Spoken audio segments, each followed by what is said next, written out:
fires hide across these states. Freedom flies for good old boys. Let their voices rise. It's Rimfire Radio. Hold on tight, dial it up loud. We're ready to ignite. From squirrels to steel, you know our deal. 22 Rimfire keeps it real. Rimfire Radio.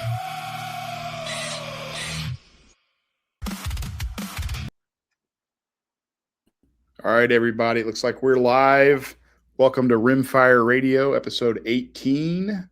We have a very special guest tonight. It is all the way from somewhere in the middle of the country, Okist or Okayist or whatever you want to call him. We have Dusky coming to us from the swamp. It says he is tiger-striped, salad-fingered squirrel eater. So, all right. Got Dan, who stepped away to take a nick. The enigmatic neocystic, coffee otter. I don't get it. Gat-Lab, I have no idea where he's at. He should be here. Hopefully he'll join us. And I'm ARDREW. And it says, I make people pop their rimfires off. So I don't write these notes, guys. I don't know what this means.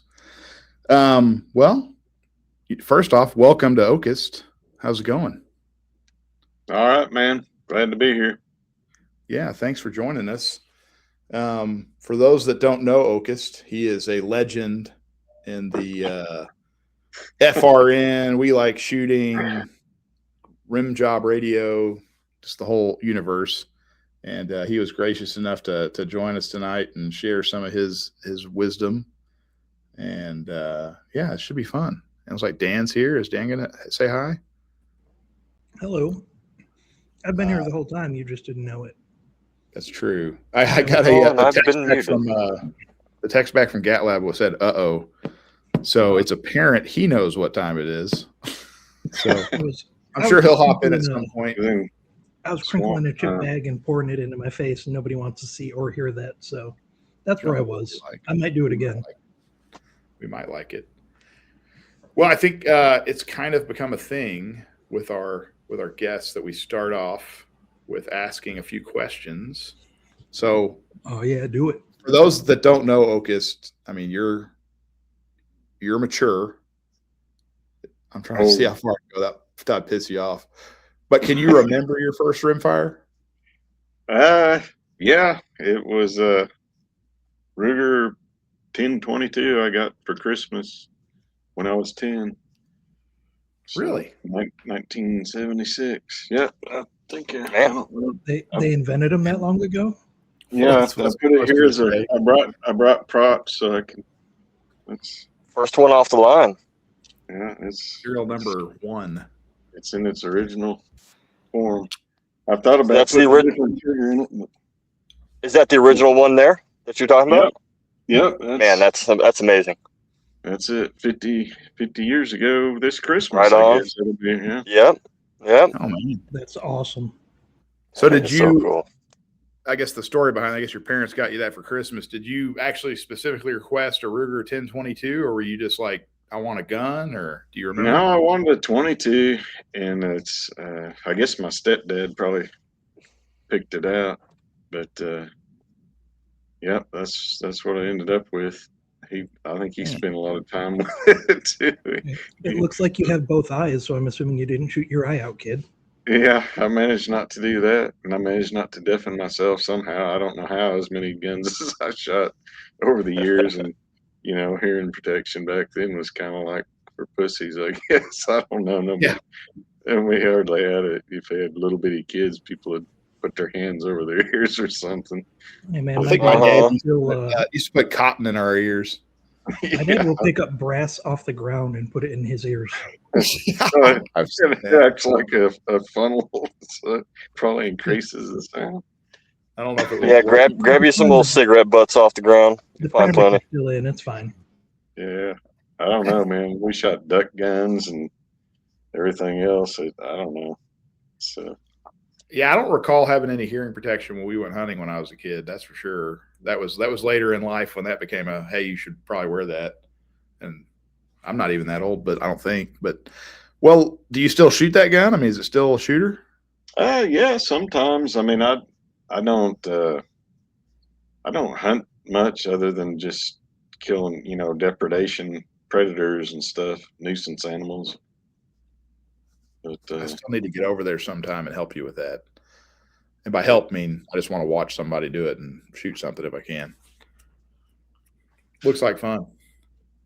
Yeah, it's I don't know. It's a little bit of an adrenaline rush, but I don't. That's just the thing. It's just when I see stuff. Yeah, so I guess you might, people that don't know, you have cattle and everything, so you're doing it. How many acres do you have? Yes, tell us about it. There's 460 here at my house. I had 120 that was about 5 miles from us that I sold 2 or 3 years ago because it was just kind of too much for one person. This deal, if you hire somebody, that pretty much takes away, especially the way it was pretty thin profit margins. It's quite a bit better now, but it's hard having an employee and making it go. But it's the price is what with beef, it's kind of rough for a lot of people, but man, yeah. The reason it is because it was so hard for cattle ranchers for so long that so many people just got out of business that there's, and they slaughtered the cows. So there's not cows now. Shortage of them. They could have enforced, antitrust laws and made it where there was a fair market and more people would have stayed in. But it's kind of I don't know. The market took care of itself, really. Man, screwworms are coming. You're about to get rich. I don't know about that, man. I hope they don't make it this far north. Well, you got these restaurants advertising chicken that they say it's the filet mignon of chicken, and I'm like, man, we're getting so bad on beef that we're starting to grade chicken. Yeah, I don't know, man. It'd be hard to pass a chicken breast off as a filet. Yeah, no doubt about it. Well, hey, so I guess the next question we always ask is, what is your favorite rimfire you own? Like if you had to pick one gun, taking the sentiment out, obviously with your first one, like favorite one. Shoot, let me see. I guess at the moment, well, I don't know. I guess this one here. This one was it's a Marlin 39A. Ooh. And it was built, I think, in late 40s or through the mid 50s, maybe, from looking at the serial number. But it was my great uncle's from over in Coon Ridge, Missouri. When he passed away, I got that gun. And it's probably the funnest gun, to shoot. I shot a lot of rabbits and squirrels with that thing. Really kind of got me into liking lever guns. It's, I don't know, probably a toss up between that and if y'all have seen this thing before, it's a little H&R 922. That was my great grandmother's. So she would have been, that was Noel, or Noel, like is how they said his name, that I got that lever gun from. She would have been his sister. Huh. He was the youngest one. He was young enough. He was more like my grandpa's cousin, even though he's uncle. They had those families back then where they had about 11 kids. Just so you know, there's people near where I live that still have families like that, where you got uncles and cousins, and they're all about the same age. And was that revolver meant for squirrels, getting them off the bird feeder? We have lost Okist. Oh, I have to step away for a second. Good. Where's the volume on? So was your revolver meant for getting squirrels off the bird feeder, or what? Well, my grandmother used to keep it, and she would sleep with it under the pillow speaker headphone every night. And she was real particular about her yard. So when I used to go over there and stay with her a lot when I was about 7 or 8 years old. And I'd wake up sometimes, I'd hear gunshots. She'd be out in the yard shooting armadillos. Yes, they were rooting up her yard with it. And yeah, she did lots of stuff like that with it. She was a pretty tough old woman, lived through. Yeah. She was born in 1907, so she lived through the Great Depression and both World Wars, so. It's awesome you got to keep it. They think about things. Yeah, it was when she got really old, she started, getting dementia a little bit. And so my grandpa took it away from her. And one day I was looking for something and up like a cabinet above the refrigerator, and I noticed it was in a little basket up on top of the refrigerator. So I just snagged it, and it's been mine ever since. So. I'm getting some feedback.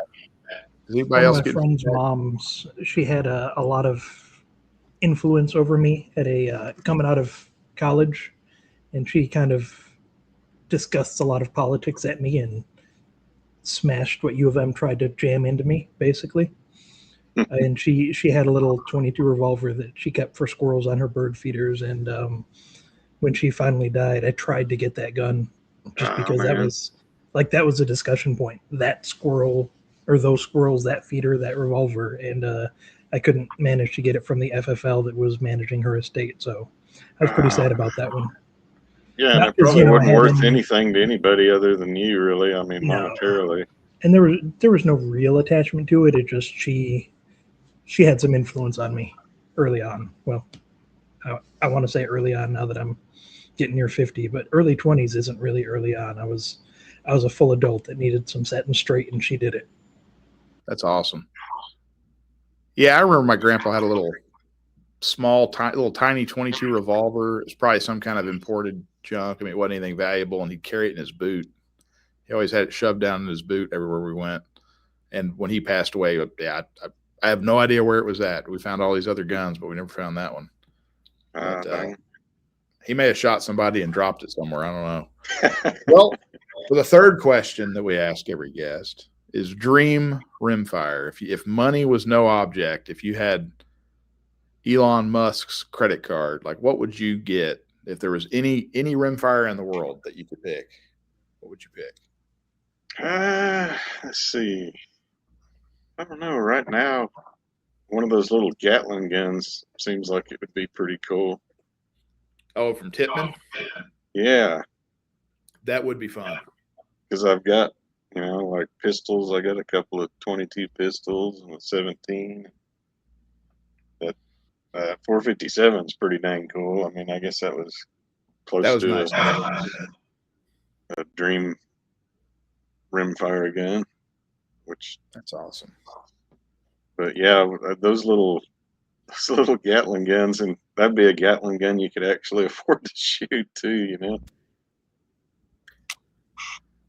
Yeah, and doesn't it use? I mean, I think you like 3D print the belts, like it's little plastic. Yeah, exactly. I say all the time, if I'm going to have a full auto, it's probably going to be a 22 because at least that's the one I can afford to run. Yeah, absolutely.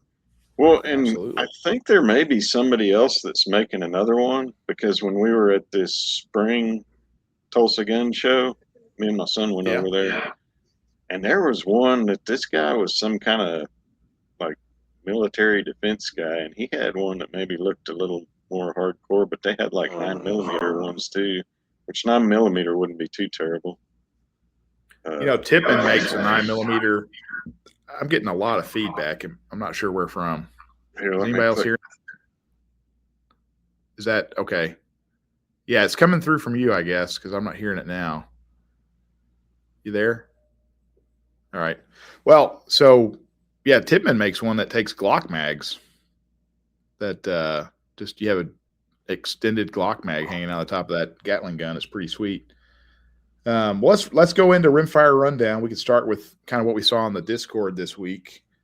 And I actually took some pictures off of the Discord because I thought that might be cool to have. That was smart of you because I wasn't even paying attention. Well, and see, Dusky's back here. I turned my volume down to that. Let's see here. It's still feeding back a little bit. I think it helped a little though. But Better it did than help it was some, for yeah. sure. I can turn it. No, I think we're good where we are. All right. Yeah, we're good now. Let me share this screen. These are some different things that we looked at on Discord. This first one, I think, is actually going to be Dusky. He looks like Dusky got his charger in. We won't talk too much about it. I just wanted to show the picture. This is a sweet setup you have, Dusky. I'm a fan. I'm a little jealous that my Midwest Industries is the longer version. I think this one looks a lot nicer. But that looks pretty sweet. Hey, I'm back. That's my gun. Yeah, it's hot, man. I love it. admiring it. Got some more to talk about that shit. What you got? Oh yeah. This is Helmbo, otherwise known as I believe this is Joe from AR-15 podcast. Cannot confirm nor deny. Wielding. Yeah, he's dual. He was talking about it on the show the other night, so I think it's not too private. But dual wielding 322s with next level armament cans. And I'm not sure what he has planned for it, but that looks like some fun. Pretty sick right there. This is my favorite picture all week was this one right here. That Razzies, right? Why? Yeah, it's Razzie. I don't know why I like this so much, but I really that right there. That's a package. All that stuff together. Just it's one of those the greater than the sum of its parts kind of fucking vibe right there. I called it the Silver Sleeper. Silver Sleeper, nice. Sleeper. The dead air mask. That thing is stupid quiet. Go ahead. Is that a tandem cross trigger on that one? I believe so. Yep. It looks pretty distinctive. Yeah, and then we got Steel Pro 77 has a race gun similar to the one I've got, but this is set up for a left-hander, which is kind of cool. Yeah. You got that thumb ledge is blocking the ejection port a little bit, but I guess. Oh wow. I did not think about that, but you're totally right. It's almost a third of it occluded. And it looks a whole lot better than yours for some reason. I'm not sure what it is. That's weird. Why do you think that is, Dan? I don't know. It's just generally more pleasing to the eye. Interesting. Maybe it has something to do with the color. Even though it has a SIG on it, I still like it. That's moving right along. I don't think I noticed that. But the guy who has that pistol that you just had on screen, he does a lot of Rimfire steel matches. The actual Rimfire Steel Challenge, like the sanctioned league, and he was talking about a lot of that, and I learned a little bit about it. And so that was neat. Sounds fun. Yeah. Yeah, I'd like to try that out. That's kind of what I was thinking for the one I've got like this. Right. They have a steel match once a month near me. I need to go over there and do that. Yeah, dude. That's what that thing was born to do. It's this weekend, and I'm out of state, so it ain't happening this weekend. Maybe next month. And we got Trent set his 1022 build. I like it. It's got kind of a cool vibe to it. So that one is cool because he did some custom work getting that grip on there, as I understand it. This is the one, right? Yeah. He's got an EO. Where that grip did not come on that stock, and he had to do a little bit of. Is that the one? Maybe. I believe it is. It looks pretty cool. We're gonna go with that. Yeah, I just like seeing all this stuff people are sharing because it, it's just cool. Yep. So let me see if I can get that to go away. Let's see here in the Discord chat thing. I think somebody put Rimfire Challenge Nationals. I didn't follow that conversation. Did one of you guys? Yeah, that was literally from the conversation that was sparked from the pistol that he shared with us for his steel Rimfire Challenge. Oh, is that what so the Rimfire Challenge Nationals is the steel, like the pistol, like he's using that pistol for? Yeah, Rimfire Challenge, quote unquote, is the big one. Okay. It's a national league, yep. And they do the national championships in, he told me, god dang it. They're based out of Indiana, and they do it in Louisiana, I believe. Okay. Alabama. That's where it was. That's all the same thing. That's where the national match takes place. So I'm going to be learning some more about that and looking for somewhere where I can maybe get into that league or be doing some more. But we'll talk about that, of course. That sounds fun. Of course. Yeah. Yeah. Okist, have you ever done any kind of competitive shooting? I went and took a long range shooting class a few years ago just to see if I could learn some things. Closest pretty I neat. got to it. What did you think of the class? It was fun.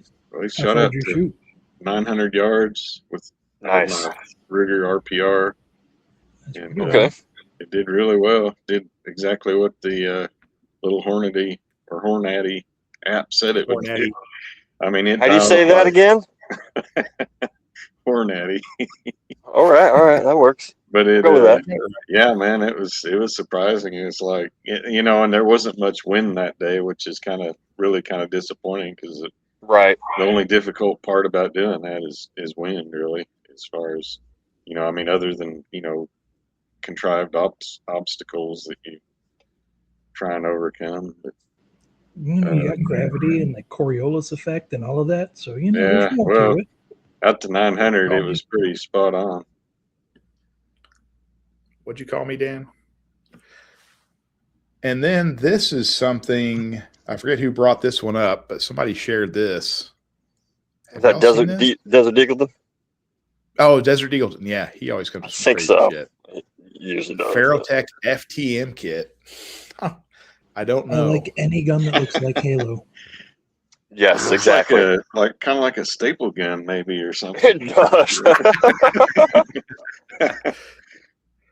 Yeah, that was people that are not on our Discord need to get on our Discord. And I hate that I don't spend more time on it. It seems like work keeps me away from it during the day. Maybe I need to quit my job. But you and me both, buddy. Yeah, I get on the evenings and I try to catch up, but it's like there's some good conversations going on. Well, This Steve is one of Inman, those. you ever watch him? He calls them wireless hole punchers.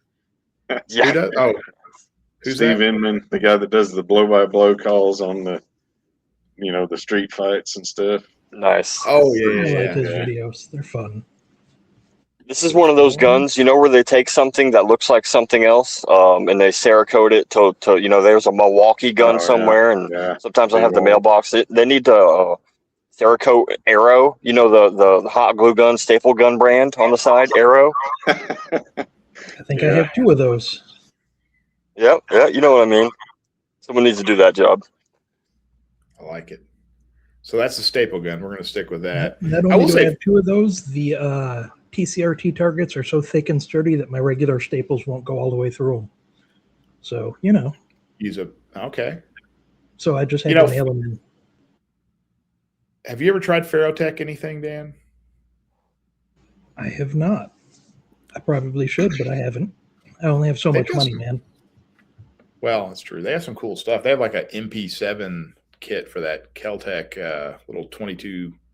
We lost Dusky again. He'll come back. I've definitely seen some of their stuff and thought, man, I wish I could get that. But there's other things that, you know, priorities. Go back to the picture on that. Oh, let me see here.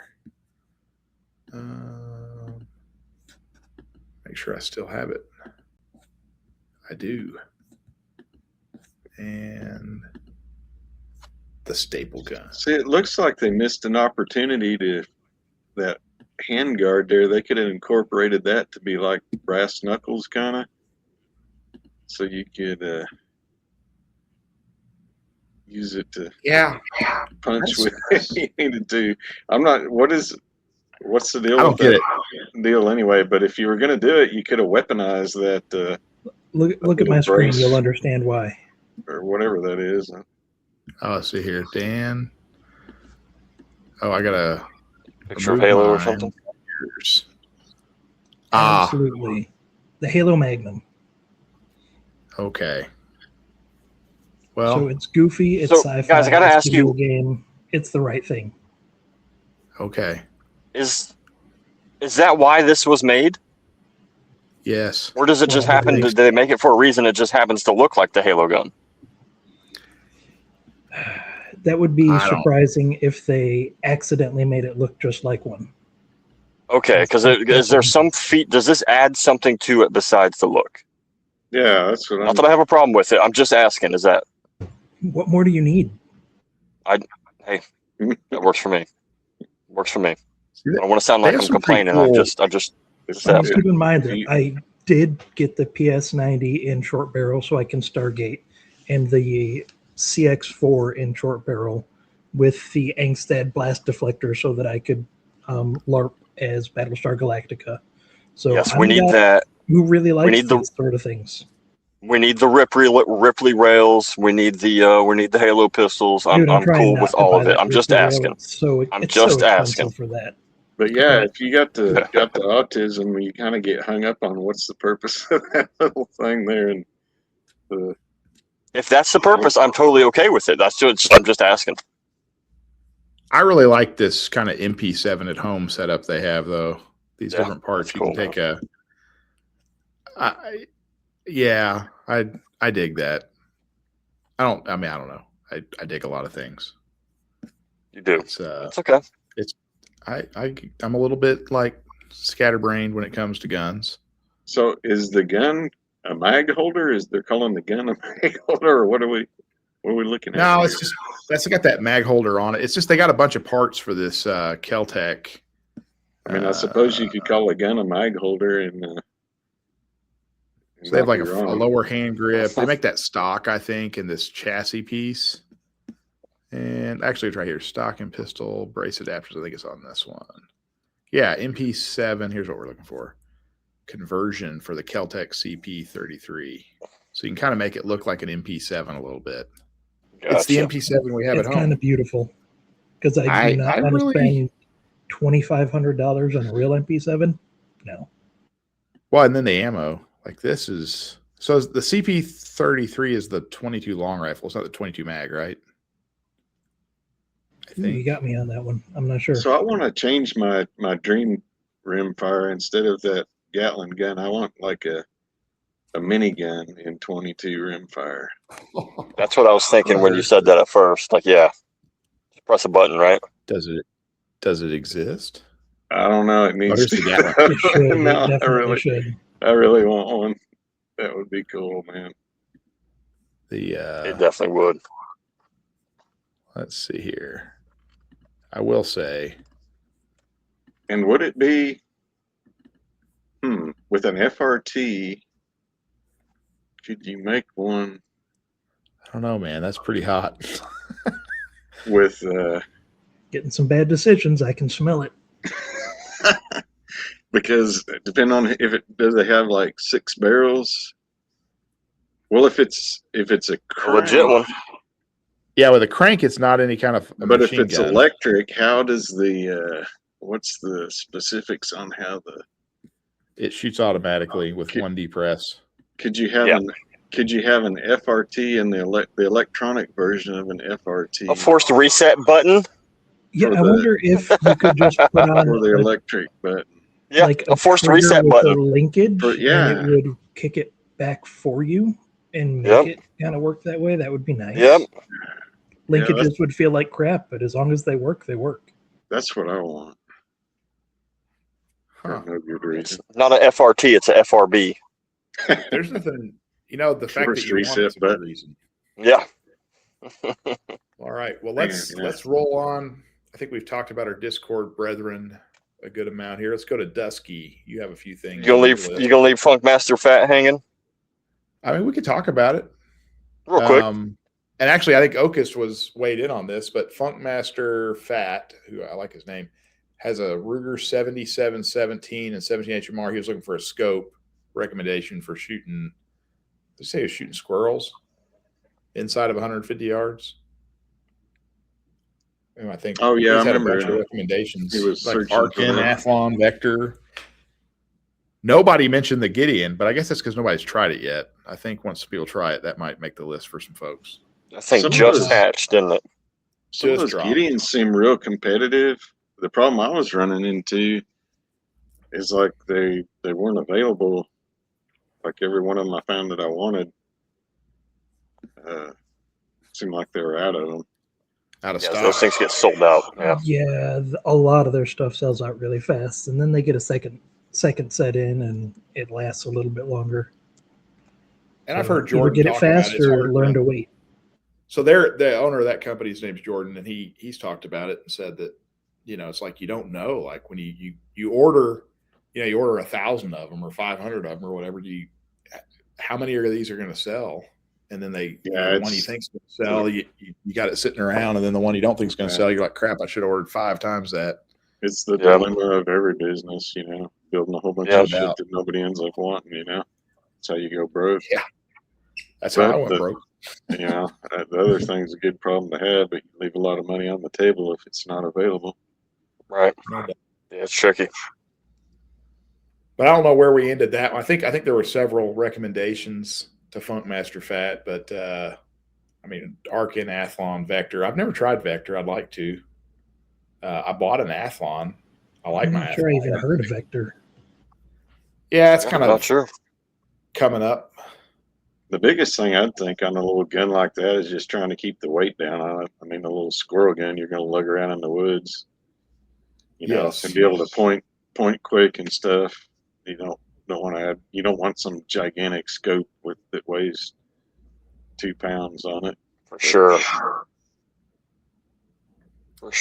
Maybe you can check out Swamp Fox, see what they got, man. Yep. Might be a little heavy, but depends on what he's doing. All right. Well, Dusky, let's go to you. What do you got? All right.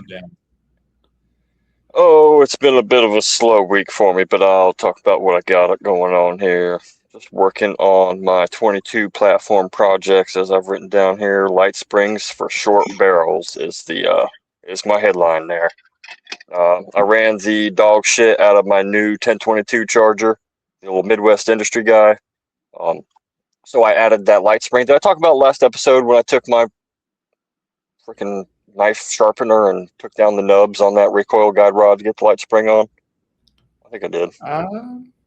Maybe. I've drank since. Yeah, because I wanted to use my the nub. I wanted my small knob, right? I remember knob, my charging handle. Yep. And so I did that. Yeah, small knob. I'm very proud of my small knob, and don't anybody say anything about my small knob. I took it out and I was whacking it around.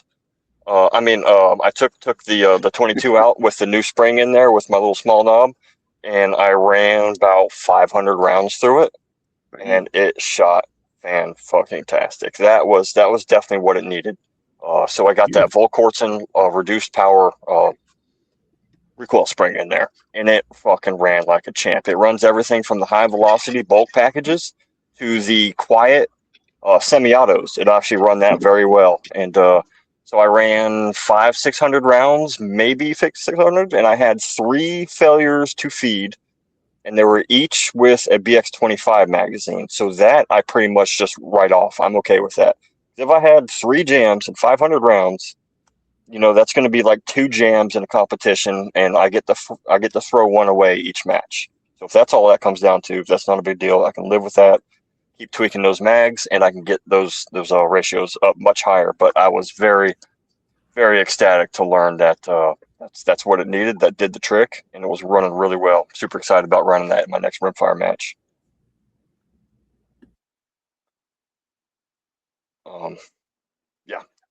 Jam thrice, 3 times. Again, it was only with those 25 round mags, not once with the 10 rounders. I posted a picture of a whole bunch of mags loaded up, and I ran through that at least twice. So wasn't that Raggle Fraggle in Discord who was tearing apart a bunch of magazines, or was that? A few of us were doing that. I think we've all done that at some point. I had one magazine that I did that with. With the BX25, where you put the shell casing into the circular cut of the follower, so it provides tension to the side, so that has less wobble on there. I may need to revisit that, because I think that was one of the ones that I'm not sure that it did anything. Is my short answer. I need to do more research on that, and I just saw that dedicate more time. Mm-hmm. I was scrolling through and I saw somebody posting their secret for relieving cylinder spring tension. Mm-hmm. Yep. So Ruger was teaching us how to modify the 10 round magazines to relieve tension on the what do you call it, the rotary follower. Right. by reducing some spring pressure. But his main reason for that, he was saying that is because the 1022 has no feed ramp. The feed ramp is essentially that front lip of the magazine. And when you adjust that tension, it adjusts the angle, how it holds that round, and it supposedly will feed better. So he had a magic formula there of 8 rotations clockwise. He has a formula on there. I won't get into the specifics and mess that up and have you do all that wrong. But a certain way to you remove the components, take out the nut in the back. It's like a hex nut. Then you give that a certain amount of rotations with a certain amount of tension on that spring, put it back, and that will adjust it. So there's a certain amount or certain mags that will work best. But yes, that was his solution, and that's how he did it. And that was crazy to me, because why would not Ruger be doing that from the factory if it works better? But I don't know, maybe just something with the feed, the speed, the tension. I don't know. They must have done something better in most cases, but maybe not for his case. Right. I agree. And there's something else. There's other things like that, of course, like the head spacing. The bolt apparently is what changes all the headspace, however that works. And you change the bolt, you change the headspace, and that's really only the way to work with that. Apparently, Ruger's is the largest one, and with some rounds you can have issues, but I guess it's made to accommodate for just the most often. Okist, have you? I'm assuming with having a 50-year-old 1022, you've replaced mags a few times. I tried one of those when they first came out with those 25 round mags. It would have been probably back in the 1980s. I tried one and had similar experience with them. They weren't worth a damn. I just went back to using the 10 rounds. I've seen people, talking about them, and apparently there's a 15 rounder. Yeah, the 15 rounds. The best. Supposedly are better than the 25s. Yeah, that sounds like pushing it with the design with that rim and the way it makes things, which that's why if you look at the design, that's why they went with the rotary, because they don't have to be stacked. It makes them kind of point in to a circle instead of, like, if you think about an AK mag, because of the tapered, it's kind of a different version of the tapered casing, whereas the rim is causing the angle. And so when you've got them in a circle, they're just all pointed into the circle at the front and rotating around like that. So it does away with that problem. Well, when if you look at the back of the 1022 mag, you actually see how they're angled and how that alleviates toward the center. And so when you go to trying to stack them all the way down, in that longer mag, you're not doing that anymore. You're not in a circle, which, I mean, that's the genius behind the little rotary mag. Which it was interesting that I guess some of you guys probably, that thing I posted about Mannlicher in his original, I guess he was the guy that originally came up with the rotary magazine. And I think that's probably, that. And then there was another one. There was a lever action gun. I posted that the other day, and they were talking about it being an inspiration for the 1022 rotary magazine. There was a lever gun that had that, and so it probably goes all the way back to Mannlicher doing that. But that's when you go trying to stretch that out, it just doesn't work, and unless you just make a really big round, like a 60 round looking magazine, that you put in a 223. I mean, you could, if you make the circle bigger. I was gonna say, you still make that work. It would have to come in the sides of somehow as it got up to the, to feed into the chamber. It'd have to be coming in from the side like a belt fed kind of thing. I was gonna say, you can make it vertical, but it can be like a rotating belt. Yeah, like an internal belt fed magazine. Rotating. The coffin magazines for the Ruger. What are those? Yeah. The coffin magazines, it's a different shape. I forget what company makes them. For 1022s? Yeah, I've seen those. It's kind of like a drum, but it's like you're saying, it's kind of a coffin shaped. Interesting. Never heard of that. I haven't seen those in a while, but I do know they used to make those. Yeah, it's all trying to get around the problem of the rim sticking out there that was designed for shooting in pistols and lever guns, 100 or more years ago. Right. It's like if you could make a Rimfire that was I got 'em on, rimless. separate tab. Let's You want to see pull that here. up? You know, Yes, I have. Okay. Yeah, that's a cool idea. that's Yep. what Okay, you're. that one right there in the middle. That's Yeah. what I was thinking. That little internal belt right there. See, that's solving the problem when you're trying to stack it and go from linear to circular. That's exactly what I was picturing. Yeah. Somebody did it. Somebody did it. Damn it. That's cool. I wonder if they work, man. I just want to say that one right there in the middle looks highly inappropriate for some reason. It's like kind of so- like truck nuts. It's kind of gun nuts. You can So it's a shape it 50-round like magazine. gun nuts. I thought For my free mag $89. couplers were inappropriate, but that's a whole nother level right there. Yeah. One hung low. It's a little rough. $89. That's cool. Okay. That seems like a good project to test. Is that how much they're costing now? So MWG makes them, and that's what they're charging for them. I'm intrigued. I wonder if they run. That'd be cool. Yeah, it looks like it would because it's it's keeping the original function of the little 10 rounder that goes in a little circle. It's a cool idea. Interesting. All right. What else you got, Dusky? Oh, not too much, like I said, going on here. I need to clean my dirty tuna. That thing last match, dude, I kept wouldn't extract the unfired That's what rounds. she said. That's definitely what she said. I've been abusing that tuna. It needs to get cleaned. There were some other things I was going to do with it, but I'll bring those up later. We'll talk about that another time. So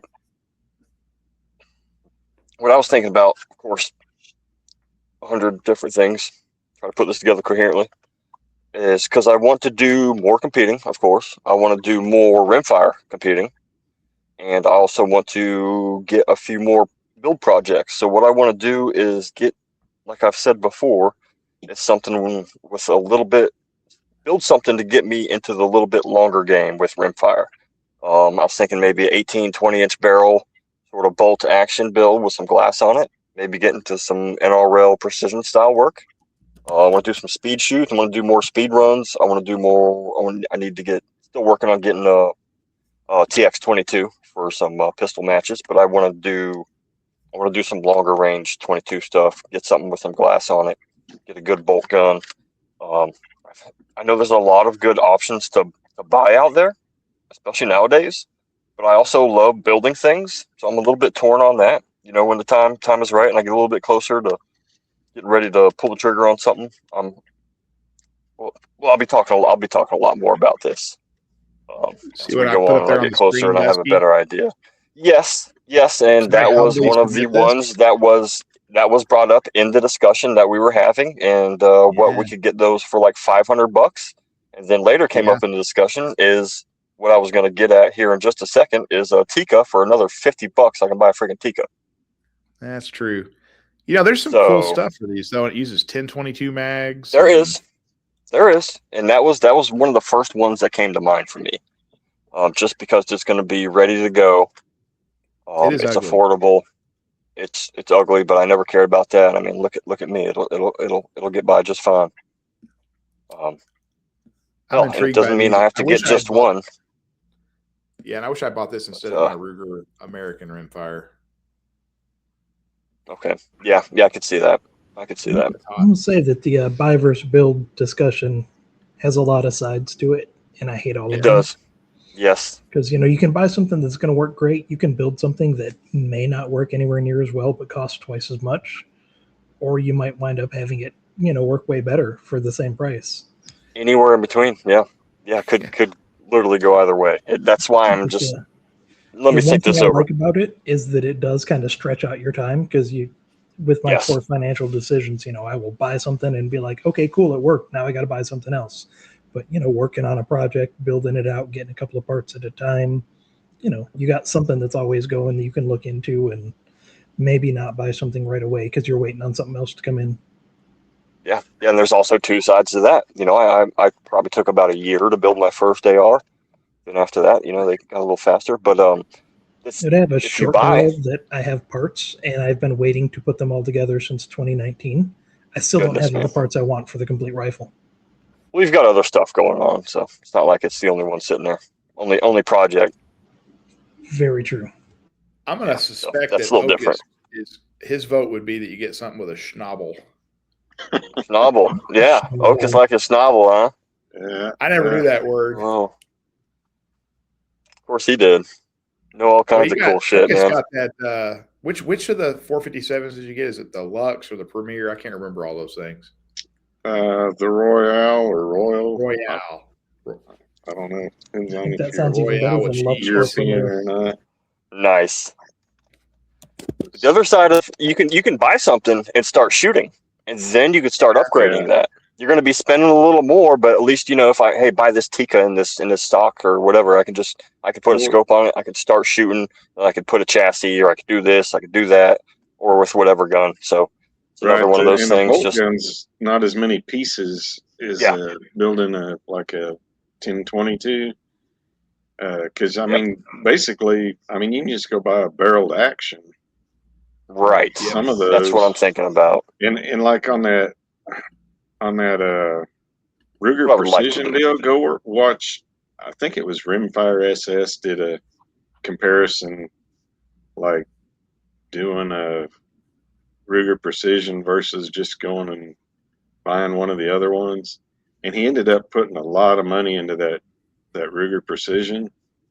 Oh yeah, to get it where it was even close to just getting a CZ or Tika or something or Bagara or something like that to begin with, And Tika's owned by Beretta, so for me it's kind of like, okay, yeah, we're done here. Let's move on. Yeah, that's it. This the for me at least. Man, look at that. That wood may be a little bit of false advertising. it wasn't quite that pretty a wood, but that was the nice one, huh? They used for the model shot. Yeah, they get quite that great a walnut. That is a fucking beautiful tiger stripe looking. It is nice. I mean, I could look at that all night. Jeez. Well, so here's my dilemma. Leave that up screen. But here's my dilemma right here. That's the one with the schnabel. Oh man! Ooh, look at it! Zoom in on that schnabel. And the full screen that freaking schnabel right there. I mean, look at that. But I did determine I'd either get an 18 or a 20-inch. I think that would probably be the best. I don't really want anything like super heavy. I don't really want a bench block 24 put on there. 24.8 inches. Can interest you in 24.8 inches? I went ahead and called it 25. That's a bit much. I went ahead and rounded off to 25. 25 sounds about right. Schnabel. Man, if you get the 20, which I've got the Sparrow on mine, and with an adapter. Oh, it's stupid quiet, isn't it? But if you got the 20, and now that I'm set up in Silencer Shop, I found a local place that has it. I'm gonna end up getting one of those biddies. But you put that on there, and it's like probably all you need on that or whatever. Yeah. Oh yeah, it sounds like a pellet gun when you shoot it. So imagine this 25-inch barrel with a 6-inch suppressor on it. Yeah, not a thing. I have literally. You hear that firing pin? That's it, man. But yeah, that's another reason why I want a 18, 20-inch bolt gun. It'd just be stupid quiet, and who doesn't love that? Yeah, 18-inch might be a good compromise. Okay. I don't know, depending on what you're going to do with it. Right. This is beautiful. We saw this one at NRAM, and Gat-Lab and I both were like, this is sweet. This is Dusky. Yeah, that's the dream gun question. If you had as much money as you wanted, that would be up there. I mean, you got a compensator for those hot 22 rounds. Yeah, and for those that weren't. Listen, if you want a quick follow-up shot, that'll help you. Honestly, it might put you under your target. Well, its list price is $800, so I mean, really, that's it. They ought to be out there for somewhat less than that. Well, damn. Okay, I don't know. Maybe I was thinking of something else. That one kind of reminds me of my little yoke, where they had the bronze and the whatever funky camouflage that was. Oh, I know what I was Pretty thinking good. of. Okay. Never The mind. big varmint. Those are cool. That's I know a nice. guy's got one of these. It's a heavy gun. That's the one Looks the like it. Rimfire SS guy likes. It says it's pretty much lights out. I really considered that one, but I thought, man, I'd like to have one if I wanted to head off in the woods and Oh get yeah. a possum for some victuals or something. I Absolutely. wouldn't mind lugging it around, but that's a big old chunk of wood, man. 7.7 pounds. Yeah, no Which- thanks. That's not really much. It's I don't not know. that I'm much. trying to remember. Look but- at what that Royal is and see. Let's That's not see. a lot more than that. I want to say it was like 7.3. And I get why people want weight. I do. But it's 7.0. Yeah. And not a whole so lot. it's Half pound Yeah. more. 3/4 pound almost. Yeah. Not terrible. It's kind of clunky. This one right here. So we looked Neat. at this one. It That's, you is. can go do the Olympics with that thing, can't you? exactly. To be Yeah, honest, ready to go. All of the That's- ergonomics and customization built right in. But we did discover that you have to buy your own suit to shoot in. If you don't See the recall trigger that, pull? yeah. 11.5 pounds. No. Trigger Yeah, but it's pull 0.2. is dumb light. 0.04 pounds. Less than half pound. It's, So that's like it's the a lightest thing I've ever that's a seen. 3-ounce trigger. Breathe on Yes. it. You just barely, and there's no play, there's no creep in it. You barely touch it, and it's bang. What's the one that has the set trigger? I was looking at something the other day that has a. Oh, that was the. Oh, the like the- Hunter. Okay, that's right. What was I No, that thinking was of? their mini action centerfire has a set trigger. You push it forward, and it's then you set it and it's real light, or you can just pull it back. It was like their 257 or whatever that they quit making. Don't Oh. remember. Yeah, something for you to think about, Dusky. These are solid options. Yes, they are. But, I like my little things that I like for whatever reason I like them. Hey, I've been trying to For talk better or myself worse. up to a barreled action Volquartsen and dropping it in that new Wooks with that AAA walnut Wooks thing. Dude, why mean- isn't this happening? Because money. It's just there's only so many bad decisions you can afford in a month. Just make some more. Make more money. Maybe at some point. I got an idea. You can buy a bunch of guns under your name and then not sell them, but make it look like you're selling them and see what happens. That's a thought. Oh. Didn't somebody try that before? I definitely don't remember anybody in your sort of industry having done that. Be the first. Yeah. Be the first. That's It'll work I out.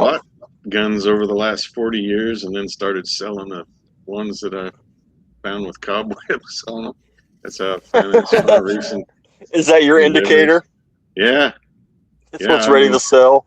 Yeah, I just had guns that were just sitting around. And it's like I looked at it, you just started looking around, it's like, man, I'm never going to shoot that again. It seemed, those that seemed good at the time. And,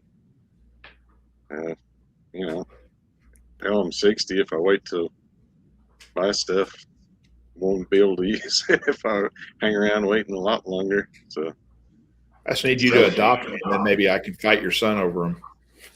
oh, yeah, good luck with that. He's already mad at some of the ones I sold. I bet. Yeah. Well, they're still yours, so he The one needs to get 300 Win Mag. No, he informed me that they were like family guns. It's way out of. I was like, yeah, okay. Well, I've actually everything I've sold, I've replaced with what I consider to be a more, I don't know, a better gun, and stuff that I built. That how the stuff you built is. It's quirky, and over time it's building stuff like. I've built Jeeps and guns and different stuff. And no matter how much the manufacturers say it all works together and it all works, it rarely does. So everything you add causes another problem. Yep. You got to go buy something. And if you're trying to do something a little bit different, everything was designed for like the middle of the road, you know, and it's, you know, finding the one person that makes the thing that makes it all work. Right. Which, Right. you know, that's the job of the people that put ARs together, is to find all the parts that work together and then go shoot the shit out of them and make sure it all functions. You know, I can definitely agree. You start doing some tolerance stacking, and it does not always work out. Yeah, and a lot of them just outright lie too. So there's that. That's for sure. That bit of that. Well, Dusky, you gotta take your time. You gotta take your time, do your research with your builds. That was the most of it for the Rimfire here. Just looking into getting some more competitions, looking into getting a couple more builds. There's also looking at doing another Ruger Mk3s series build. I've got some ideas for that too. Just because having this one, I want to do more things. It's like getting the 1022. You want a long one, you want a short one, you want a fast one, and one with some glass, and one with a dot, and one with laser beams and shit on it. So I will be talking a little bit more about that in the upcoming episodes, about my plans and putting that together. So I'll be looking at getting some more Rimfire matches, getting some more Rimfire guns, looking at some pistols, looking at some Ruger Mk3s series, looking at some bolt guns. Gonna start building and doing some more shooting. Let's see here. That should have pretty much done it here. Did I miss anything on here, Dusky? Semis to bolts, consider an 18 to 20. Keep the thing lightweight, but still, you know, still work good from a bench. Looking at Tika, and that's pretty much it, man. That was a little bit slow in Rimfire for me this week, but that's what I'm working on. That's what I'm thinking about. And who's on to the next one here? We're moving on to Dan. What you got, Dan? Look at Dusky doing my job. You know, just sit taking your job, man. Once I find out to mute you, you better fucking watch out. It's called the toss in the business. The toss. Yeah. He's all about tossing stuff. He's been He's a little big to toss. Yeah, just a lot of chill, trying to recover from the extra work the last week and a half or so. A lot of rain, so I didn't get out and do a whole lot. But I did spend a while living up to my genetic heritage and spent 5-6 hours out in 100-degree weather, mowing the lawn, taking care of the lines, doing some yard stuff. So, you know, and once you do that, it's a lot harder to go out and shoot right afterwards because you want to die. But I did manage to break out that old Ithaca M49, which is a ridiculous gun, and they go for way more than they probably ought to right now. Let me see if I can share this one screen. Yeah, get a picture of that up. Going with this one right here. It is ready to share, sir. Oh yeah. So okay. It looks like it has a magazine tube, but it doesn't. It's single shot. It just looks that way because I guess it looks better with a tube there. It's a little lever action 22 LR. That's weird. But a single shot. Something there. It is a single shot. There is no serial number on this one that I could find, so I'm guessing, I don't even know where I got it from, probably a police buyback or a gun show or something. I know I didn't pay much for it because this gun has very much been surpassed by a lot of the other things out there. Like if you wanted a single shot gun for a kid, get a Cricket, and you know you can upgrade those. Some places have trade-in programs on those. But what this one does, and you cannot beat, is it ejects that brass out like crazy. Right at your face. If you are not careful and you hold it too low, it will hit you right in the face. But you'll put your eye out with that. If you have a friend right behind you looking over your shoulder, you just kind of tilt your head to the side and you shoot them in the face with catch them while they're not paying attention. Yeah, nice. That's what makes it a lot of fun. So this is a lever does nothing. For kids. It's a falling block action. So all the lever does is drop the block, and then you have to manually pull the hammer back, and then you can pull the trigger. So there's a lot of steps involved in making this thing shoot. God. It's got those old buckhorn open sights. I hate those kind of sights, but it's still a lot of fun to shoot. I hate them too. If you're just having a nice slow day, this definitely slows down your pace of shooting, because you gotta flip the lever down. You've got to dodge the ejecting brass. You've got to put your cartridge in. You gotta pop the lever back up, raise the block, cock the hammer, then you can take aim and shoot. So if you want a slow pace of shooting, this is one of the best guns you can probably get for it. I should probably get one of those. When I went up to shoot my 1022, all those mags I had loaded on the bench, it was like 200 rounds all loaded up, and I went and ran through them in like 3 minutes, and it's like, another 15 minutes of, loading mags, and that was it. That was over. Well, maybe I did also, at one point I broke out my 22 LR and tried using it like a real gun instead of just a blinker. And I did that by, I only had a couple of minutes with it, so I had loaded up the magazine with 25 rounds. And what did I do? Oh, yeah. I went over and I wound up shooting like 5 rounds standing at like 25, 30 yards, ran up to my burn barrel, ducked down behind that, shot another 5 off at some of my steel targets off the right side, flipped shoulders, went over to the left side, because that one is definitely an SBR, even though it's still set up like the pistol from way back in the brace days. And then, shoot both sides of the barrel, both shoulders, pop back up, advance 5 yards, shoot again, then take the last 5 shots while I'm advancing. So, I'm trying to use it more like a trainer. Yeah, absolutely. But then I saw this thing was in existence, and I didn't know anything about it. The Foxtrot Mike 22 LR lower. Yes. Oh. Yeah, I've seen that. The thing that's interesting about this to me is he makes another lower for like full, regular ARs. Yeah, for 5.56, and it's so. Well, that one is ambi, and this one is not. Okay, but I wonder, like, this one does say this says it's only rated for like rimfire, so is it just which a lower is fine grade? Because I can use that dedicated SBR lower and move that over to make a different SBR, and then go back to using the 22 SBR as a pistol. Yeah, what's the issue here? But I just haven't bought it yet. That's the only issue. I'm just wondering if it's a lower grade aluminum. Is that why it will only handle rimfire? That's what I was thinking. Yeah, it may not. I forget how that works, but it could be dimensions or surface treatments. Billet aircraft type 3 hard. You know what? You can build a 22 LR on polymer, and it's going to last forever anyway. But the point is, this thing is priced at $80 before any kind of discount code. Yep. And if you look at it, 2 days ago, it already has the pick rail on the back. And if you're trying to get one of $50 those regular AR, absolutely. That's $50 right there. Sure. It's got a sling mount or a QD sling hole on it. Where? So on the back there, yep. Absolutely. Right under I'm the wondering pick why rail. I don't have that thing yet, and I may have to remedy that pretty soon. I wanted to buy a Tippmann. I also wanted to build one. There's all these, like, I'll have this discussion in every subject, but there's a really nice one built over here, and there's also a nice parts that I want to do over here. Maybe I'll buy a Tippmann. Maybe I'll build out a Foxtrot Mike. That looks really awesome. Kind of want that. I'm probably going to wind up getting it eventually. Just when he gets his 9mm new thing up on the website, I might just put in one good order for a bunch of stuff, and then build more guns than I need. I think we all need to get one of those. Good question.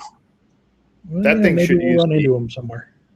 It looks like it might take like the CZs or something would be a good. You think so? Yeah, it says it uses most common 22 conversion, so I'm assuming it'll run the CMMG, even like the Black Dog. Yeah, like the S&W. Oh shit, my phone's dying. Yeah. We may lose Dusky. Let's fix that. It says at the bottom of the page it runs CMMG, Boar Buddy, Black Dog, and Right to Bear. And I don't know about Boar Buddy's kit, but I know Black Dog, Right to Bear, CMMG all are pretty nearly identical. There's some magazine differences, not a whole lot different between the 3 of them. So I'm guessing that's just going to be the pattern. So I run CMMGs in of course, like you do. I mean, a lot of people do that. They run in any AR lower. So it's a standard size for a regular 5.56 magazine. Yeah, so this Foxtrot bike, I don't know if it's a difference in the aluminum type or the dimensions seem close enough to a regular AR. So I don't know what the huge difference is. I saw that you need his detents and that come with it. So there might be some slight dimensional differences towards the back end of the receiver, but I mean, close enough, man. It looks cool, especially for the price. I imagine you can put any trigger in there, AR trigger. It looked to be that, so that was. You would think so, right? Because if I can wind up matching that with a Board Buddy FRT, that would just be silly, because then I would wind up having it in fully happy mode, and do fun things with it. So then I wouldn't just have to do single shots at my seal targets. I could just rip off half a mag. Not that I would ever do such a thing. And you'd need a longer mag for that, I guess, wouldn't you? You have to get, That's all I got. So who else is up? Who's talking? What have they been doing? I'm up next if Dusky says I can. Let's see. So I'll start off with this. Has anybody seen this? It's the Raider Arms VSS 22 1022 chassis. Looks like the crazy. I mean, it kind of like was a crossfit Dragon off, and that suppressed. You remember that suppressed 9x? What was that? 9x11 or something weird suppressed Spetsnaz thing. Sort of looks like a suppressor with a gun attached to it. Yeah, they had that. You know, there's some company trying to bring back that Russian thing. I'm gonna find the other. There's another screen that's got another picture of this thing, so you can see it. I think this one here. Where did you find that? Where'd you hear about that, Drew? I think it popped up in Reddit. Oh. Yes, yeah, the best, I know. the best place on the internet. But look at that thing. It's kind of. You didn't share the screen. You took it away. You took it away from us. Sorry. Here we go. I was enjoying myself over here. Would you look at that? Do keep in mind that this is a podcast primarily, so everybody audio podcast. See it. Yeah, all of our audio listeners are just out of luck. So we've got this like a gigantic bull barrel, or how much is suppressor? How much is barrel? We got this rifle down there. The stock is kind of skeletonized out. It almost looks like a SVD stock with this super slim receiver. And a barrel that just looks like it's almost integrally suppressed or something. There's just this black tube sticking out of there. Yeah. So I wish this thing was. I wish it was aluminum. It's actually nylon. So I mean, somebody's 3D printing this thing. I wouldn't want that. But it looks like a survival rifle got mixed with a Dragon Olive or something. Yeah, but apparently the last sentence, there's a lot of screwing going on. Yeah. No, I mean, I'm not suggesting that. I like the style. Screwing the butt stock and screwing. I don't mind if there's a lot of screwing going on. Well, there is. It struck me as cool. I'm not sure about the quality of this particular iteration of it. So it's a semi-auto. Well, it's a 1022 chassis. You put your 1022 in it. Oh, okay. I'm not sure if you said that. So that makes a lot more sense now. I know what we're looking at. So instead of being a suppressor, it's a shroud, so you can stick like any suppressed barrel inside it, or a suppressor on a barrel. Okay. It's interesting. But it's more of a style thing. It looks kind of cool. So anybody that's listening, it does look kind of cool. Raider Arms or Raiders Arms VSS 22. I'm not recommending it just to get it, but it's interesting. So yeah, it is interesting. It's cool. One thing my TISM had going. So I guess up from front where the barrel, it looks like there's a almost a dust cover or something that goes on to where the barrel attaches over there by the receiver. I'm guessing. See, there's that solid piece right behind the barrel there. Yeah, let me zoom in front of where the receiver is there. Yep. I wonder how. Okay. That's where the magic happens. That's where the magic happens. So it's meant to look like a AK on the side of it with the little faux lever. Little faux safety lever there, yeah. Looks like it's just material on the side of the receiver, which is polymer. This could be done. Yeah, it could be done better in aluminum. Okay. Yeah, they got Well, the extended mag release down there. I guess you'd have to the way that that mag well is positioned. Yeah, I don't think you can get the 10 rounders in there, but that's probably not something they're worried about. And that's not really unique to this chassis. Some of the other ones you can't fit a 10 rounder in. You got to go with the 15 and 25s. I mean, it goes with the vibe, banana mag and the AK gun, right? It's weird. It makes sense. Yeah, it makes sense to me.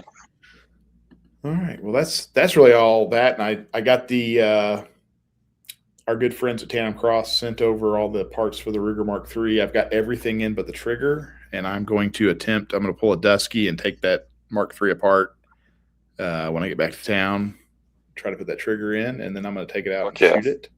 So what parts do you have in so far? So it had the charge lever kind of ring on the back.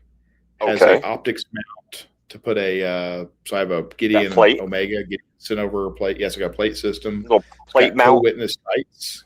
Yep, co-witness sights. And it's got a trigger that I got to put in there. I swapped some Hogue grips onto it. But yeah, these would be pretty cool. Kind of reviving. The only thing internal you're doing is the trigger. Yes. Okay, yeah, that'll be easy. Some magazine springs and some followers. They sent that too. Okay. All right. What weight trigger is it supposed to end up with on that? I'm kind of interested in that. I've got two of those Mk3s. So that shouldn't change the weight. No. So the Mk3 is just the trigger shoe. The Mk4, they have a full trigger system. So they changed something in them. So I don't know that it'll lower it much. It'll change the angle. And I think it makes is it change the length of pull at all? I guess there's not really much length of pull on that thing. If you have the one I'm thinking of, it should have adjustable set screws. For over travel. Yeah. Over and what's the other? Pre-travel. Yeah. We'll find out. The two that I have, I don't know, it's like 6 pounds or some god-awful amount, it seems like. Really?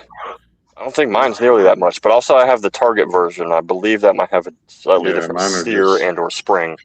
I've got the little, I don't know, kind of matte finish one, and then my son's actually got like a bull barrel, shiny version.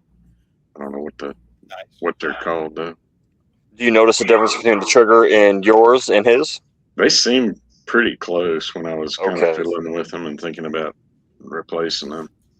I thought it was the Targets that had the spring in there, and also the bull barrel, but who knows? I don't know. It may be. My Hunter has a fluted bull barrel on it. Yes, it does. Oh, those are the ones like with the slab side barrel? Or? No, they had those too. This one's actually got a fluted one. Oh, okay. It's and it's kind of a shorter fluted barrel on this one. You don't have enough meat on the end of it to thread it without bumping into the fluted part. So okay, no suppressor. But it's kind of the idea was I haven't shot this gun in 10, 12, 15 years. Bought it a long time ago. And just showing, hey, you might have a gun getting dust in the back of your safe and a couple $100 in parts. You could kind of revive them, make it a little more exciting. It's weird thinking about that, but as a kid and being younger, and you only had like 2 or 3 guns, maybe if you were lucky. And I had a friend that had one of those little Ruger pistols like that. And man, I just always thought that was the coolest damn thing. And, nobody had any money to go just buy something like that. If you got it, maybe your parents got it for you or something. But look at us now. Yeah, I'd have never spent money on a part that I already have, when you could, that's all you got, or for the ammo for however long. Yeah. Yeah. No, I can remember growing up. My dad had a friend that had it was probably like a Mark I or Mark II or whatever the original that looked more like a Luger with just a regular pistol. Yeah, that's exactly what this was. Yep. Mm-hmm. And I wanted that pretty bad. But like you're saying, you didn't just go out and buy those back then. Now we have, 20, 30, 40, however many guns some of us have. Yeah, we didn't. I mean, think about the things like not having a camera and stuff. I think all the stuff I did was it's probably fortunate we didn't have cameras back then. For the best. But, I mean, even like I had one of those little 110 cameras. I think my mom finally got me one. But hell, after you took a roll of film, it's like $8 to get it developed, and it's like, oh yeah, you didn't have $8 back then. So some of the rolls just sit there. Well, you remember how you used to buy those disposable cameras before a trip? Oh yeah. Yeah, and those were a little bit later. Developing the pictures was more than the camera. Yeah. And half the pictures wouldn't come out. Yeah, the whole thing's a scare. Yeah, that's the thing. You'd get it, and half of them would be black or something. That's why I worked at a camera shop. Yeah, all the good ones. All the good ones. But all right, let's move into centerfire detour. I don't have anything else on that. It's like Dusky has ducked off for a second. Dan, you want to get running? What did I say I did? Because I don't think I did much. P89 shot. Oh yeah, that P89 that I was showing last week. I did manage to get a magazine through that before the rain came down on me, and it's definitely a different feeling gun being all metal and the long take up on that trigger. It's an interesting feeling. One of the shots, it cycled just fine on all the shots, but on one of them, it didn't return to single action trigger. It dropped the trigger all the way, and I had to do a full double action heavy pull on it. It was weird. I don't know. Maybe I just held it at the wrong place or let off at the wrong time, and during the reset on it, maybe that killed the trigger and it had to go over the full cycle again. I don't know, but I didn't hate it. I hit the targets, so that was something. It's probably better than normal. But yeah, it's a little bit of nostalgia there for the $320 I paid for it or whatever. So I'll just have that one around. Composite metals, not prone to rusting, and I don't know, maybe that'll be the toilet gun. Who knows? Dusky, you back with us? I am. You guys are learning. I am present. You moving on from Dan already? Did you just go centerfire, man? It's all you. I'm trying to fix my equipment issues. All right. Centerfire. So you didn't have too much going on, huh, Dan? Not a whole lot, no. Again, rain, yard work, a little bit of relaxing. Apparently, I didn't have a whole lot either because I got like 2 lines here on the show notes. But yeah, honestly, I didn't have as much. Just that little range strip. A couple other things that I will talk about here. Not too much going on again. It was kind of a slow week. I mentioned last week, and probably some of the weeks before, how I was having issues here and there coming up with the AR. I remember blaming it on some of the ammo. I was saying, some of my 75 rounders weren't locking back, and I was having issues here and there. Well, I figured it out. It was pretty dumb. It was another one of those things where, I've been having issues with a bunch of things, and it's usually something freaking dumb. Just one of the simple things. Was it you? Were you the problem? I mean, ultimately, yes, of course, I was the problem. It was just the actually disconnect. The disconnect was seized up. I didn't even fucking take my lower part and take the trigger out, and it's basically seized up in there.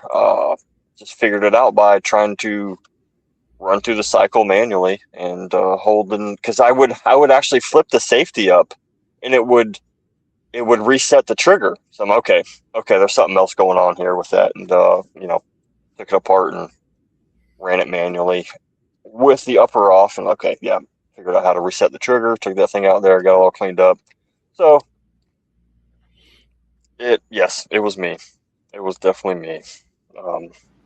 Was it just crud in there or what? It was crud in there, and there was like a little super small little layer on rust on one of the parts, and a bunch of crud in there. So I took it all out, gave it a little wipe down, oiled it up, get the crud out there, and now it's resetting perfectly.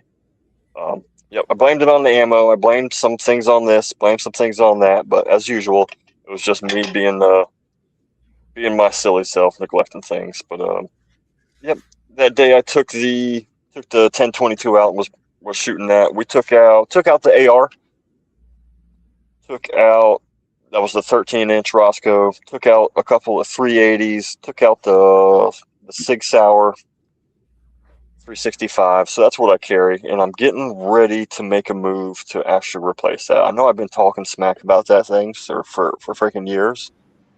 So you know how are I you am. gonna get rust in your underwear now?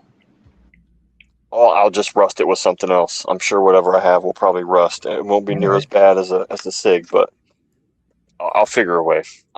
Supplement it with whatever source of rust that I can come up with. But had a good time at the range. Shot that big old box of 22 federal stuff. Shot a couple boxes of 380. Was shooting the bodyguard a little bit. Was shooting the easy again. I thing ran like a champ. With both myself and my lady who runs it, which that was where we were having issues because she doesn't support it quite as well as I do. And so I just have to talk about that again. I'm just so relieved that gun is running 100%. And that was just another one of those little stupid things that I wasn't paying attention to. I wasn't doing right. It wasn't the gun's fault, and just made this little change, and the things are running 100%. That's all it takes, man. Sometimes those little things will make all the difference. And I have to keep learning that lesson again. Little things. You know about those little things, Drew. It's a common theme in my life. About those little things, You're letting Okist take over for Gat this week, or no? We're not sure. I still don't know where Gat-Lab is, but so that's. I mean, the answer is yes. Yes. Tell us about that range you're working on. Tell us something. Whose range? Okist. Oh yeah, I guess that's pretty exciting. Clearing some shooting lanes out, weren't you? I did. Yesterday I got the 400-yard target set up. I got to put a few more washers on the target. I got a length of chain, and I'm cutting the chain to fit. But I got, I guess they're 16 by 8-inch targets, maybe. They're supposed to be the size of like deer vitals, and I'm putting them all the way out to. I think right now I'm going out to 700 yards with them. I set up, cleared a path where I can shoot from my back porch. That's awesome. So maybe I'll actually shoot some because I You're never gonna time to do it. Plant clover or some other thing that is not considered baiting out there. There's a lot of grass and stuff. I've actually got a couple food plots, but I never plant anything in them. They were there when I bought the place. They're fenced off. Those soybeans are for me. Yeah, people plant like cowpeas and turnips and stuff like that for them, But I have enough trouble taking care of my cows to go plant food for deer. So right, I can imagine. But, I think having that set up, I've got 300 and 400 now, and should be able to get the rest of those here pretty soon. With that work we got going on our house and other stuff, it's just kind of finding time to do anything, You like to shoot out pretty far? You shoot out often? No, I just always think about it and buy stuff. Now you're gonna buy reloading stuff and guns and just. What caliber do you think about doing it someday? What caliber would you use to stretch out the 600? Not that anything could pretty much do it, but probably I'd like to get proficient with that 7BC. I want to try. Oh, that's right. Do some antelope hunting this fall, maybe, and get dialed in on that. You just picked up that rifle chambered in that pretty recently, right? Yeah. Earlier, I think I ended up getting it in April. Okay. How is that? All right. Is that working out? Yeah, it just the factory ammo on it. I shot under an inch. Just pulled my side by side out and set a feed sack on the corner of it, and shot out at 100 yards, and it was, under an inch, easily probably about 3/4 inch, which, where the big guarantees sub MOA. So it did that. Right on. I had the issue with the stock. I think I posted some stuff about that. It wasn't terrible, but for a nice rifle, the butt pad on it, the little spacer between the soft part and the wood, it stood up like a 1/16 of an inch, or maybe 3/32. But it was just like, on a real nice wood gun like that, it's like, man, it's like something you'd find on a $600 gun, and I called them, and to their credit, man, they just sent me a brand new stock. Or Hell yeah. They said they're made in Italy, and they don't have the butt pad, so it's like the whole thing goes together. Wow. And so they just sent me a whole new stock, and I sent the That's some stock service then. Yeah, that was pretty cool. And it enabled me to just send the stock because they had a nice box that came with. I sent it out to the guy in Western Kansas and had that mercury tube. I had an 8-ounce mercury tube put in it. Oh, cool. For a recoil, and then sent it back to me. And I sent my scope off. I've got a scope that I've had for 15 years, and it's a real nice scope. But the bad thing is, it's just a plain old duplex, so there's no wind holds. And I figured out that they've got a reticle that has the hash marks horizontally, because it's called a ballistic turret, and you can clock the different, it's got all these little rings. You lift the ring up and then clock it for your yardage, and they're in different colors. It goes like green, yellow, orange, red. So you got your different yardages preset. You just turn the dial, and you don't have to remember numbers or anything like that. But there's no horizontal. There's nothing for the horizontal part of it, just the vertical. So anyway, I sent that off, and I didn't really burn much more ammo. I'm going to wait to get the scope back to, test it out further. So to clarify, they're going to change and or add on to the reticle of your scope. They just replace it. Okay. Interesting. What kind of scope is it? Are they able to do that on any scope, or just certain kinds? Most of them, I think. This one's a Really? Swarovski, so it had to go to Austria. Oh, wow. And, but it was like, all things considered, it was $391, which I thought wasn't terrible. That's not a bad deal for what you're doing. Yeah, and they go through it, and they found, I don't know, something else. They sent me a message saying that it needs this, and it was a couple dollars more or something. But basically refurbish it all good as new and upgrade it. Yeah, right. I think the other manufacturers, I've got another scope I asked about one time, because it has all the, it's a mill scope, and it has all the hash marks, but it has an open area in the center. So there's like, I don't know, several mills where there's not a hash mark, which I guess technically the way it's, if you look at the thing, you can sort of do a hold, halfway between or something like that. But, open hold kind of thing. Yeah, and on that, usually if you're not holding that much, you're probably at pretty close range, or it's light wind anyway. So, whether you need it or not. I never did send that one off. That was years ago. I checked on it. And I don't know about Loophole. I mean, Loophole will do a lot of stuff. They'll do those, those CDS turrets. You can send them in and they'll mark them, which I'm going to do that on that one I bought for that little 204 probably. When I get That's interesting. But so what kind of scopes do you have? What all scope brands do you have? I actually just took in the process of doing that, figuring out stuff I want and don't want. I have an Arkin 5 to 25 EP5. I took it to the gun store and put it on consignment, because it's a big old thing I had on that RPR. I took the RPR up there too. And I have a Schmidt and Bender.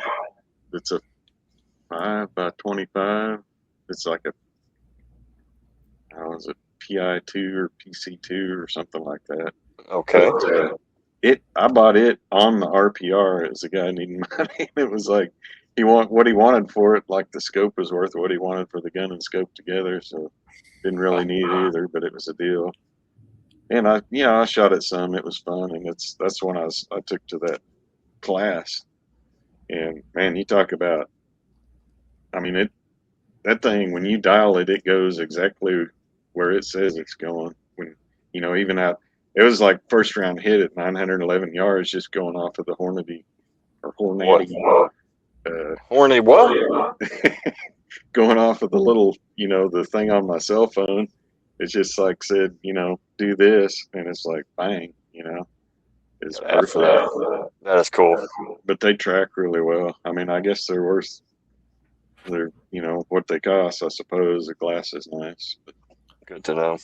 That, and I guess I took a little. I have a Leupold. It's a Boone and Crockett reticle that I had on my little 260 Mannlicher, and I never did really like it on there. It's black and that thing's stainless. I found that little. Well, Drew was with me. Yeah, stainless. That little stainless. It's an old Weaver. I think they were made in the 50s. Is a K4S. I think it's one of the few stainless scopes ever made. And very cool. With that gun. But so I had that scope. I did put it on that 204. I posted the pictures of it sitting way up in the air with that stupid, with the AR mount was the only one I had that would work from Picatinny to 1 inch. Yeah. And then I saw that burnt bronze one. I found that online last night. And that's, that one's Cerakoted and burnt bronze. So I thought, man, I got to have that. So I hauled that one to the gun store. And yeah, I've just been, it's like anything that I don't think I'm going to use or need or whatever, I've just been hauling it up there. Hauled my 10 millimeter up there, the Glock that I never could quite like. Tried to like it, put lots of money into it, and it just never did. It's for the best. Yeah. Well, I got that 38 Super the other day. I went to do my suppressor paperwork, and they had that thing there. So somebody had been talking about 38 Super that morning, and it was like it was there for me to get. So talking about scopes, you got all kinds of cans too, don't you? Let's see. It's gonna be good. I started buying them. Probably about 15 years ago, I guess. Before it was all cool, right? Yeah, it was a lot harder back then. The SDN6s, I bought 2 of them at once, so me and my son would have ones, and I bought a Sparrow at the same time. So I got like a Banish 46, a Hybrid 46, a 50 cal can I bought to go on that 510 Whisper that I'm still waiting to get. Everything from 22 to 50 cal, don't you? Pretty much, yeah. And that's awesome. See. Oh, I got this. Well, that backcountry I got to put on the backcountry. This little, I've got it on the. It's a little bitty dude. Oh, this is that yoke gun. That's a cool gun. I was talking about. Oh, it does look like that CZ we're looking at. You're right. It's bronze, and this is like it's coyote fur. I like that, dude. Yeah. The deal with it being a yoke. That is cool. Like, yeah, it's kind of weird. Probably not. I've never seen that. But so I got that little one, and then I've got the one that I just got the message on saying it was approved. That's at the local shop. That is the one that I don't remember if it was Ruger or who was telling me about it. It was the little 5 squared one. I think it was Ruger, but from Wyoming Arms. It's like 5 ounces and 5 inches. I got that to put on that 6 arc, but I don't know. I may end up using it on some other stuff too. I don't know. Nice. I'd got a lot going on, man. Find a dedicated one for this little 204, maybe. I may end up dedicating that 7BC to it.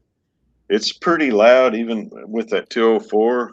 That 204 with a 16-inch barrel is a hell of a loud crack, though. shit. I mean, even if it's a long barrel, that sonic boom, that's a hell of a going, It's what, not a 4,000? It sounds like a Magnum, like shooting a 300 Win Mag or something. Without, I mean, Oh, wow. it's like it's a big boom for a little. You get a lot of that blast still impacting that sound. And this can, you know, it dulls it down where it sounds like maybe a shotgun from a little ways away or something, you know. Wow.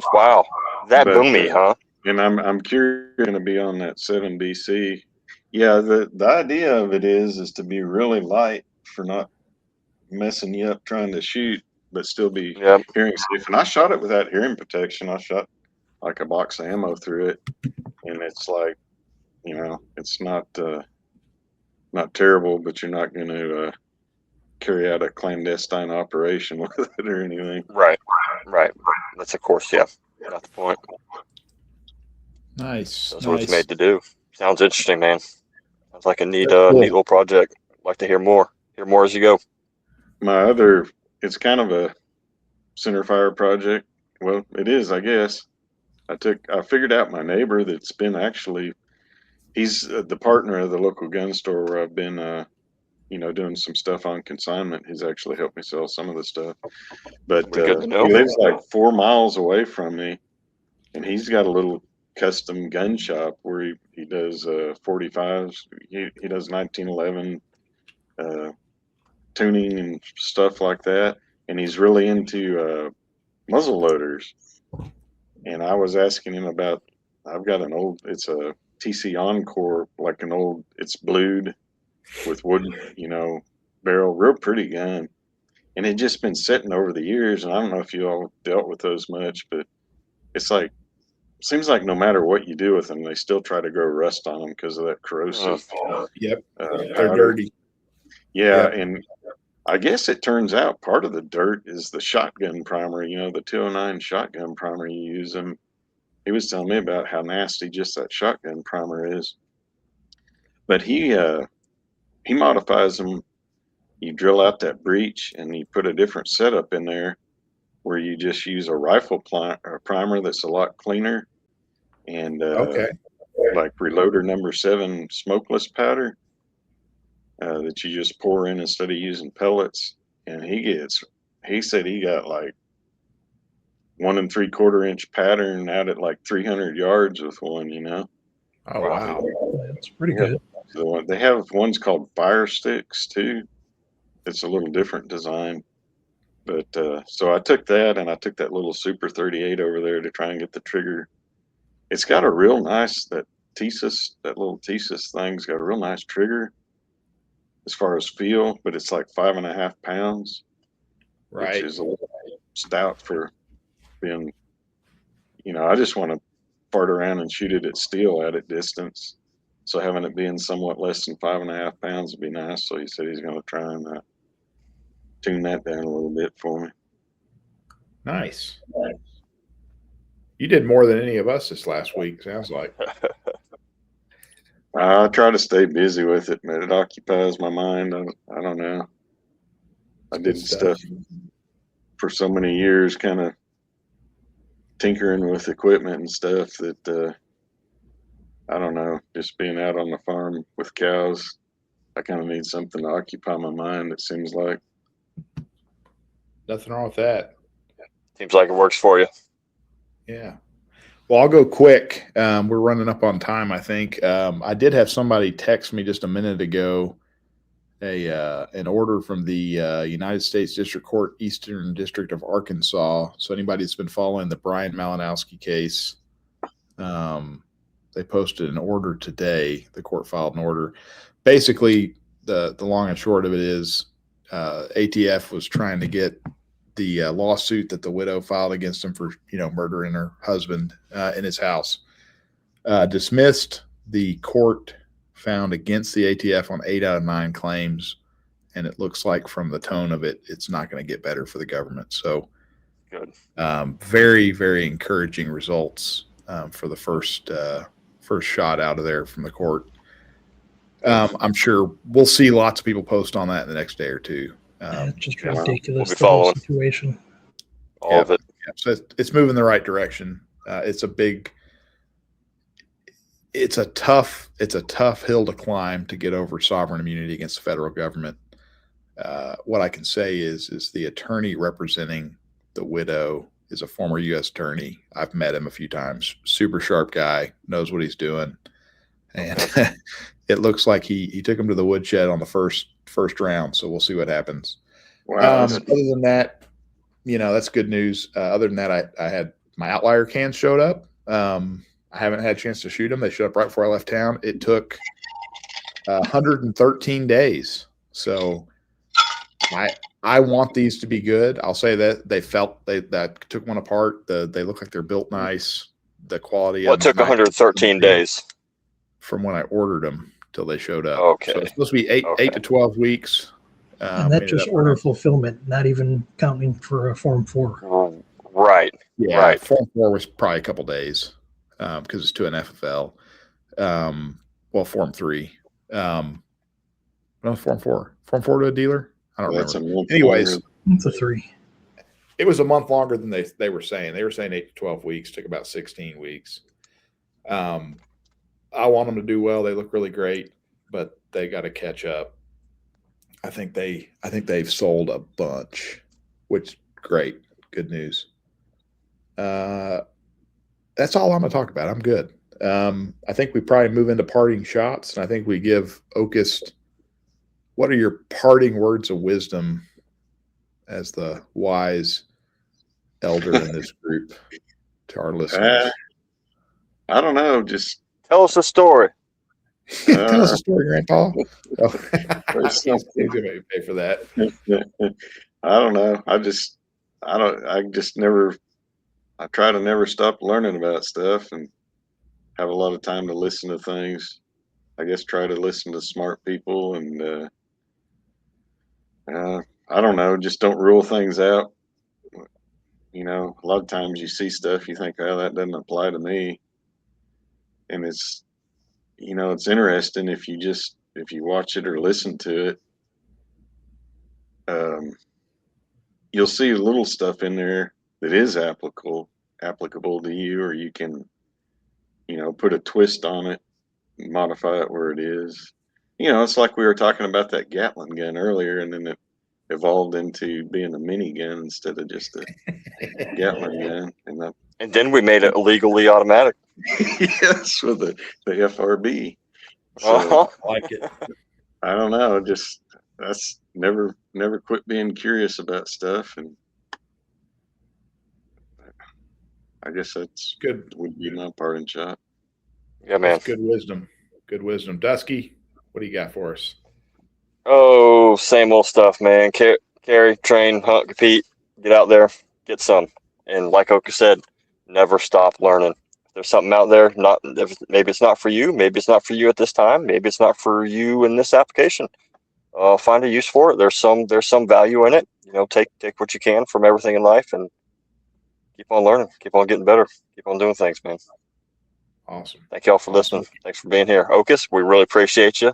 Always great having you in the chats. You're in all the chats. You're always very helpful, very knowledgeable. We really appreciate you. Appreciate the camaraderie, the banter, the knowledge. It's great having you with us, and we look forward to all of our future conversations with you. Well, you guys, being out here, I go days without seeing people, so that's why I end up spending a lot of time online, and I'll be out in the tractor or side by side or whatever, and it's like you guys a lot of times the only people I talk to for other than my wife, for a couple of days at a time, and if you can imagine how that would be. So paradise. I gotta get over there. Yes, get over there exactly, Dan. You're not even 2 hours away. I got to do that. Yeah, man, come on out. I'll give you the nickel tour, and I'll bring a nickel. Yeah, get a tour. Yeah. Well, Gat-Lab's not here. His thing says teddy bear hugs, so I don't know what that means, but that sounds about right. Dan, what do you got? Parting shots. Oh, just if you got some stuff, share it out with some people. A couple of people in the assorted discords were looking for some parts. happy to help because, I find stuff at a good deal sometimes and throw it into my parts pile. I like helping people out. And a few weeks ago, I did mention that there's assorted show gimmies craps that I have, and I said somebody should write in and request some of it. I don't know if anybody did that, Drew, but I have a bag full of stuff I'm hoping to send out. So I have like 2 bags of stuff. So I've got an idea for that. Let's talk offline. All right, we can do that. Getting ready to run something out. Cool. Well, same thing I always say, don't be a shitty gatekeeper. Encourage everybody around you to get out, shoot, exercise their Second Amendment right responsibly. Thanks to We Like Shooting and all the guys on the Firearms Radio Network. We really appreciate everybody. Leave us a review, please. We love reviews. We'll read the reviews. Check out our Instagram, Discord server, and send all complaints and hate mail to info@rimfireradio.com. And yeah, we appreciate everybody for listening and all the comments. And we're going to keep doing this as long as people keep responding to it. So thanks. Appreciate you, Okist. Thanks, y'all. See everybody next time. From the backwood trails to the coastal tide, swamp heat rises where the gators hide. Across these states, freedom flies for good old boys. Let their voices rise. It's Rimfire Radio. Hold on tight, dial it up loud. We're ready to ignite. From squirrels to steel, our deal. 22 Rimfire keeps it real.